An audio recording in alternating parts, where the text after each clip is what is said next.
కారం రంగు రుచితో ఉంటుంది. ఆచి మిరపపొడి అదరగొట్టే కారం రంగు రుచి.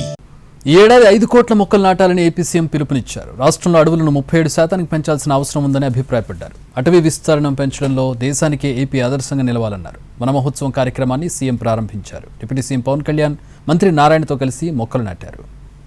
అటవీ శాఖ ఆధ్వర్యంలో ఏపీ ప్రభుత్వం ప్రపంచ పర్యావరణ దినోత్సవం నిర్వహించింది.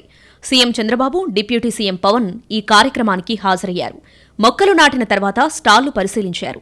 అనంతరం ఏర్పాటు చేసిన సమావేశంలో సీఎం మాట్లాడారు.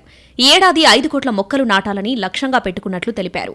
గ్రీన్ కవర్లు దేశానికి, ప్రపంచానికి ఏపీ ఆదర్శంగా ఉండాలని ఆకాంక్షించారు. రాష్ట్రంలో అడవులను 37% పెంచాల్సిన అవసరం ఉందని సీఎం చంద్రబాబు అన్నారు. గత ప్రభుత్వం చెట్లు నరకడం తప్ప సంరక్షించింది లేదని చంద్రబాబు విమర్శించారు. ఇటీవల గవర్నమెంట్ వచ్చింది, వాళ్ళకి చెట్లంటే తెలియని గవర్నమెంట్ అది. చెట్టు వల్ల ఉపయోగం తెలియదు, చెట్లు నరకడం తప్ప చెట్లు పెట్టనే గవర్నమెంట్ అది. ఎక్కడన్నా ముఖ్యమంత్రి హెలికాప్టర్లో పోతా ఉంటే కింద నుండే చెట్లన్నీ ఎగిరిపోతాయి. ఈరోజు నేను వస్తున్నా, మా ఉప ముఖ్యమంత్రి వస్తున్నాడు.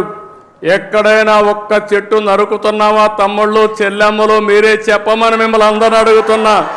పర్యావరణ పరిరక్షణ కోసం తన వంతుగా ఏదైనా సాధించి మాట్లాడతానని డిప్యూటీ సీఎం పవన్ కళ్యాణ్ అన్నారు.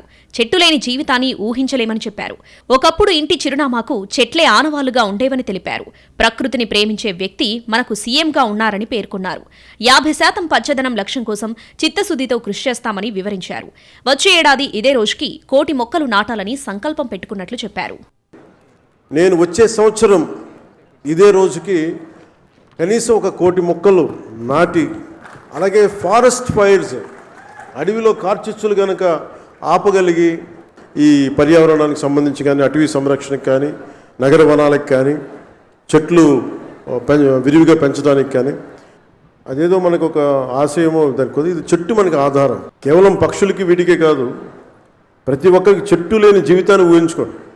ఈ కార్యక్రమంలో భాగంగా అటవీ శాఖ ఆధ్వర్యంలో వివిధ స్టాళ్లు ఏర్పాటు చేశారు. నక్షత్రం ప్రకారం కొన్ని చెట్లుంటాయని, అలాంటి చెట్ల నుంచి తయారు చేసే రాఖీలు ఈసారి ఉపయోగించాలని అన్నారు సీఎం చంద్రబాబు.